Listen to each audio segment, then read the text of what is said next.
Finally dragon ball का 20वां और आखिरी एपिसोड आ चुका है और ये सच में बहुत ज्यादा शानदार था। एपिसोड की शुरुआत में हमें सुपर सीन 4 दिखाई देता है जो अपनी एडल्ट बॉडी में था। वहीं पिलो पीछे छिपकर सही मौके का इंतजार कर रहा था।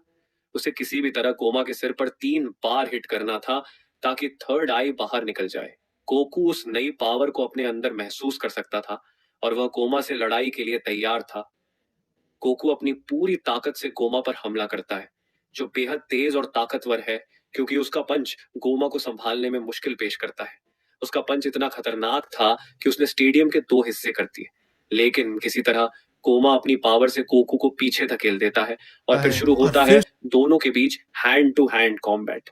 शुरू में ऐसा लगता है कि दोनों के बीच बराबरी की लड़ाई हो रही है। गोमा उस पर पंच और की ब्लास्ट भी करता है, लेकिन अब तो गोकू सीरियसली लड़ रहा है। फिर से गोकू गोमा पर भारी पड़ने लगता है, जैसे मानो वह अपनी पूरी पावर का उपयोग ही नहीं कर रहा था। वो भी लेकिन बिना गोमा रुके भी गोकू हार के मानने सारे पंच। वालों में से नहीं था।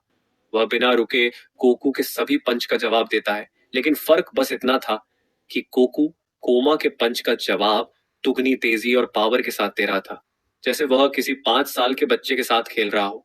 जब वह गोमा की बुरी तरह धुलाई कर रहा था, तभी थर्ड इवल आई उसकी बॉडी को फिर से रिकवर कर देती है और गोमा को थोड़ा स्ट्रांग बना देती है।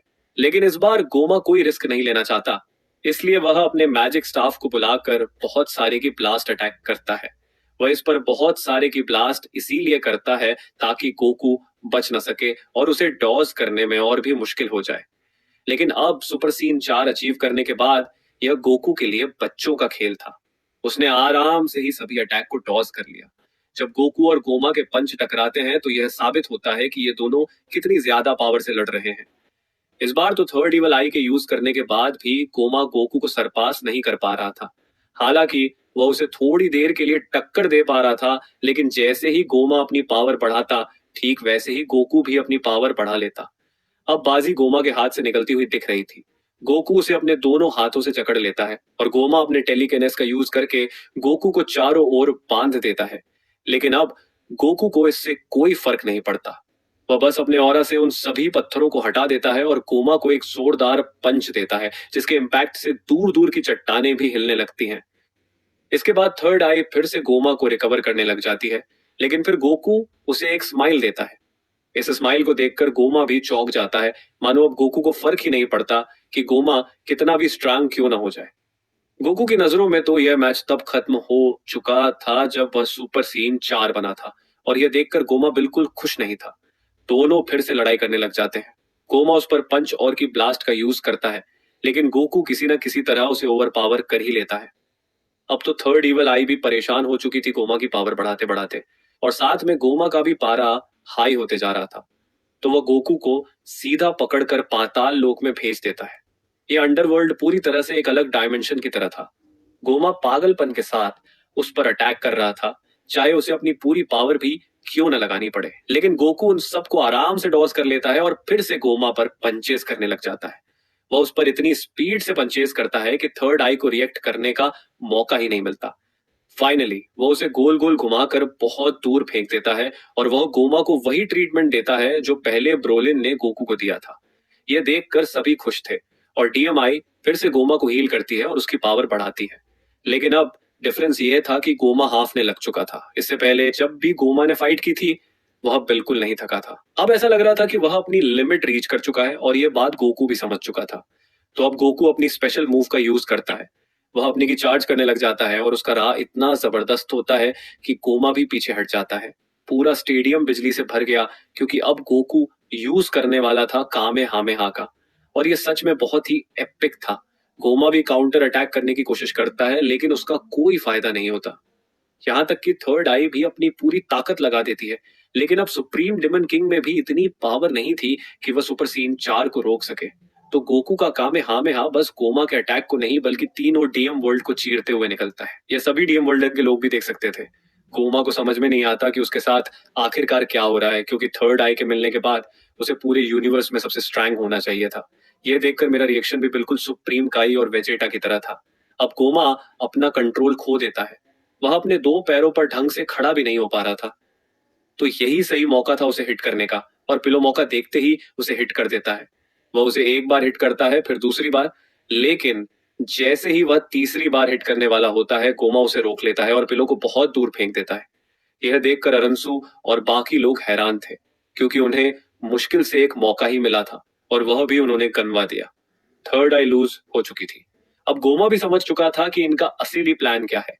वह किसी भी तरह इसकी थर्ड आई को नहीं निकालने देना चाहता था, इसलिए वह पूरी पावर का यूज करता है।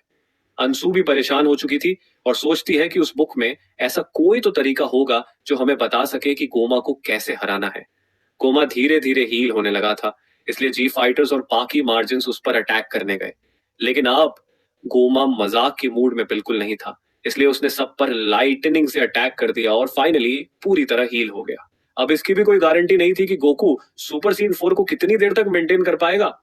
हार अब इन सबके बहुत ज्यादा करीब थी, लेकिन फिर से हर बार की तरह बुरे वक्त में हमारे हीरो माजिन कू की एंट्री होती है। वह गोमा के अटैक की वजह से हवा में उड़ रहा था, लेकिन तभी उसे मौका मिलता है गोमा को हिट करने का और वह उस बड़ी बुक से गोमा के सिर पर 3 बार लगातार हिट कर देता है। फाइनली जो काम जी फाइटर्स और बाकी मार्जिन्स नहीं कर पाए, वह मार्जिन के लिंडिको ने करके दिखा दिया। उसने गोमा के फोरहेड से थर्ड आई को अलग कर दिया। कुछ देर के लिए तो गोकू भी हैरान था कि यह सब कैसे हुआ। कोमा अपनी ओरिजिनल फॉर्म में वापस आ रहा था और ग्लोरियो मौका पाते ही उस थर्ड आई को कुचल देता है, क्योंकि वह नहीं चाहता था कि यह फिर से किसी गलत हाथ में लगे। फाइनली सब कुछ खत्म हो गया था। पांजी भागते भागते ग्लोरियो के पास जाती है। अब वह फाइनली खुश है कि यह पागलपन खत्म हो चुका है। तभी वहां माजिन कुदुई आता है, जिसके चेहरे पर एक बड़ी मुस्कान होती है, क्योंकि उसने वह करके दिखा दिया जो इतने समय से कोई भी नहीं कर सका। सच में शुरुआत में तो माजिन को मुझे बिल्कुल भी पसंद नहीं आया था और मैंने इसके जोकर के साथ साथ न जाने क्या क्या कह दिया था, लेकिन धीरे धीरे इसने खुद को साबित किया और हरिसु की कितनी मदद की यह कोई नहीं जानता। हमारे साथ अंशु को भी यही लगता रहा कि माजिन को एक वर्थलेस क्रेचर है, लेकिन इतना सब सुनने के बाद भी इसके चेहरे पर एक बड़ी मुस्कान हमेशा रहती थी। अब फाइनली लोग देख सकते हैं कि माजिन को क्या क्या कर सकता है। वह उतना भी यूजलेस नहीं है जितना वे समझते थे। बुल्मा, सुप्रीम काई, पांजी और बाकी सभी उसका समर्थन करने लग जाते हैं। माजिन को बहुत खुश था, लेकिन अभी भी उसे बस एक व्यक्ति की तारीफ सुननी थी। फाइनली अरिस को भी उस पर बहुत गर्व हो रहा था। अब सभी को अपनी हैप्पी एंडिंग मिल चुकी थी, क्योंकि कोमा का राज फाइनली खत्म हो चुका था। तभी वहां अरसू के साथ साथ मारबा भी आती है और वे उसे ट्रैप करने वाले थे उस छोटी सी बोतल के अंदर। मारबा उसे बोलती है 100 साल काफी होंगे अपनी गलतियों के बारे में सोचने के लिए। तभी पिलो बीच में आकर बोलता है, देखा जाए तो उसने डेंडे को नहीं मारा। फिर वह अचानक से खड़े होकर बोलता है, हाँ मैं कभी उतना बुरा था ही नहीं। दरअसल मैं तो अंदर से एक बहुत अच्छा इंसान हूं, तो तुम्हें मेरी सजा कम करनी चाहिए। फिर पिलो बोलता है, ठीक है, 100 साल की जगह 99 साल कैसे रहेंगे। यह सुनकर गोमा का मुंह उतर जाता है। उसे सच में लगा था कि ये उसकी सजा कम कर देंगे। तभी अरिस अपने मैजिक से वहां पर द सू को लेके आ जाती है। सुप्रीम टीम किंग और वाइस सुप्रीम टीम किंग दोनों ही ट्रैप हो चुके हैं। तो आखिर अब इस डीएम वर्ल्ड को कौन संभालेगा। तभी सुप्रीम काय बीच में आकर बोलते हैं, तुम बन सकती हो, क्योंकि तुम स्ट्रैंग हो, समझदार हो और तुम में पोटेंशियल है डीएम किंग बनने का। और वैसे भी ये तो तुम्हारा सपना ही था। वह बोलती है, मैंने सोचा नहीं था कि मैं ये तुम्हारे मुंह से सुनूंगी। और वैसे भी ये मत सोचना कि मेरा प्लान चेंज हो जाएगा। मैं अभी भी आउटसाइड वर्ल्ड में कब्जा करना चाहती हूँ, लेकिन फिर भी मैं डीएम किंग की पोजीशन नहीं ले सकती, क्योंकि अगर मैं डीएम किंग बन गई तो कोई दूसरा आकर मुझे हरा कर खुद डीएम किंग बन जाएगा। पंगा से बिना पावर लिए सुप्रीम डीएम किंग बनना बेवकूफी भरा आइडिया होगा।